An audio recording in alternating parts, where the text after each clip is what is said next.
Agora, mais destaques internacionais, porque a contraofensiva ucraniana está em andamento. Vamos começar o nosso bate-papo com o jornalista Luiz Kawaguchi, do jornal Gazeta do Povo, que vai trazer todas as informações.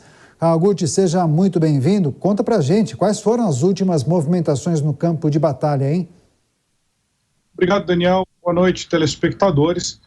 Teve diversas ações, principalmente no leste e no sul da Ucrânia. A gente sabe que mais ou menos aí há uns 10 dias a Ucrânia lançou a esperada contraofensiva de verão. O terreno que foi tomado, ele não foi significativo, ou seja, o terreno retomado, porque a gente lembra quem invadiu a Ucrânia foi a Rússia, então a Ucrânia está tentando retomar territórios que foram invadidos pela Rússia em 2022. Então a Ucrânia retomou 7 vilarejos e avançou entre 300 e 400 metros, principalmente ali na região leste, na região de Bakhmut e também na região de Zaporizhia, numa cidade pequenininha perto de Zaporizhia, chamada de Oryhiv. Conheço bem aquela região lá. Infelizmente, quando estive lá fazendo a cobertura pela Jovem Pan, no ano passado era uma zona já muito quente, nossa equipe de jornalismo foi bombardeada naquela região pelos russos. E a guerra continua ali, mais ou menos da mesma forma que era no ano passado. É uma guerra de trincheiras, você avança 100, 200, nesse caso 300 metros. Pode parecer muito pouco, mas é um custo muito alto aí em vidas, em meios militares. O que a Ucrânia está se focando agora é tentar destruir os sistemas de guerra eletrônica da Rússia. O que isso significa? A Rússia tem, dentro de alguns carros blindados, um equipamento que é chamado de jammer, em inglês. Sim, em português seria uma espécie de embaralhador de sinal. Da mesma forma que a gente tem no Brasil, por exemplo, aqueles aparelhos que fazem o bloqueio de telefone celular nos presídios, ou deveriam fazer, né?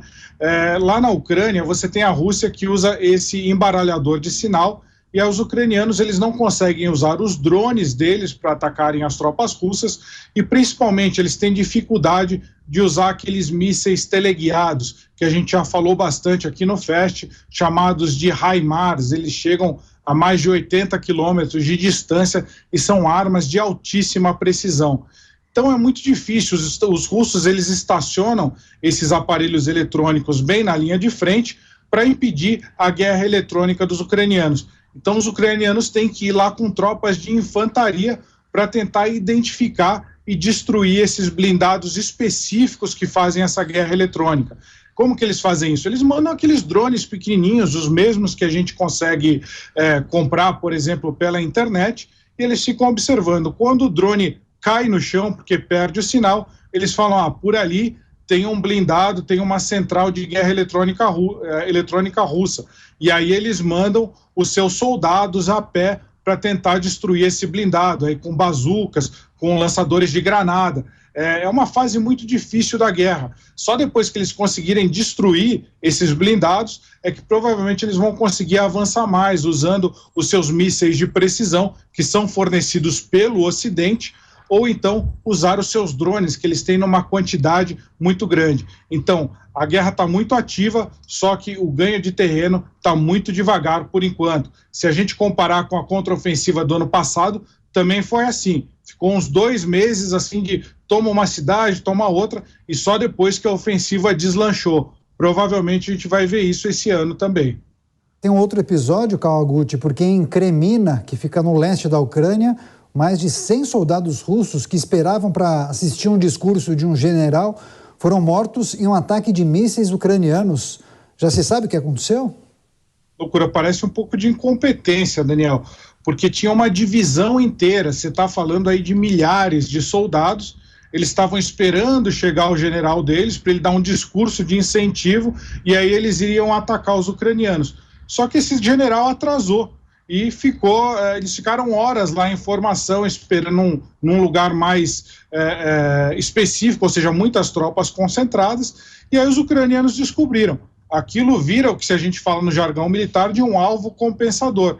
Então a Ucrânia começou a bombardear aquela região em que as tropas estavam concentradas, pelo menos 100 soldados russos morreram e outros 100 ficaram feridos. tudo por causa que o general atrasou na hora de dar o seu discurso. Que situação, hein? Agora, Kawaguchi, mais de 20 combatentes ucranianos do batalhão Azov estão sendo julgados na Rússia por terrorismo. O costume de guerra diz que prisioneiros não devem ir a julgamento. Agora, por qual razão esse grupo está sendo julgado, hein? Daniel, a gente chama de direito internacional humanitário ou direito de conflito. Essas guerras que foram criadas, essas leis, perdão, que foram criadas já há algumas décadas, muito por conta aí do trabalho da Cruz Vermelha, que falam qual é o direito humanitário, o direito internacional humanitário. Então, os combatentes por esse direito, se eles são capturados, por exemplo, você é de um exército, você é preso, você tem que ser levado para um campo de prisioneiros e você fica lá até a guerra acabar ou quando você é trocado por prisioneiros aí do país vizinho. Há uma troca de prisioneiros, isso já aconteceu muito na Ucrânia. Mas você não pode ser julgado, porque você combater, você como soldado, matar outro soldado, isso não é considerado um crime, porque você está na guerra. Esse é um direito que esse direito não visa a preservação da vida, ele visa a preservação da dignidade, porque imagina-se que num campo de batalha você não tem como muito preservar a vida, então você está voltado para a dignidade. Então, quando um soldado é preso, ele tem que ficar lá, ele não pode ser agredido, ele não pode ser morto, e quando acaba a guerra ele tem que ser devolvido para o outro país. Isso no papel, né? Mas muito acontece, tem muitos prisioneiros que estão sendo tratados, sim, com dignidade, tanto pela Rússia quanto pela Ucrânia, mas esses prisioneiros específicos do chamado Batalhão Azov estão recebendo um tratamento diferente. Foram eles que defenderam, em maio do ano passado, a cidade de Mariupol, que foi o grande bastião aí dos ucranianos no sul. Só que esse Batalhão Azov ele é controverso, porque alguns dos seus membros, calcula-se que 20% dos seus membros, eles praticavam tendências neonazistas.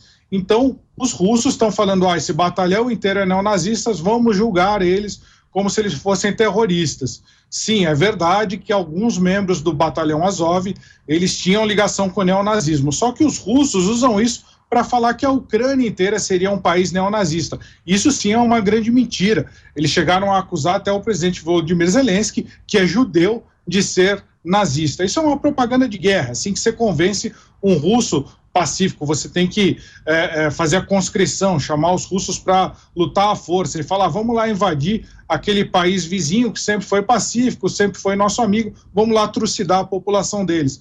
Como que você convence? Você fala, não, olha, eles se tornaram nazistas, então por isso a gente tem que ir lá matar eles. É uma grande mentira da Rússia, né? Mas nesse caso específico, esses 22 combatentes, entre eles 8 mulheres, eles vão ser provavelmente julgados exemplarmente, vão ser acusados aí de nazismo e eles podem pegar penas de 15 anos à prisão perpétua. Claro que é um julgamento que vai ser mais simbólico, eles estão querendo, por conta daquele batalhão, que é uma pequena fração, uma pequena unidade do exército ucraniano, eles querem fazer estender essa culpa para uma nação inteira. A gente nem sabe se aqueles 22 tinham alguma inclinação neonazista. É muito mais uma propaganda russa do que um julgamento justo. Luiz Kawaguchi, as atualizações da guerra na Ucrânia, que caminha para atingir a triste marca de 16 meses de combate, já na próxima terça-feira, dia 20. Obrigado, Kawaguchi. Boa noite, até a próxima. Obrigado, boa noite.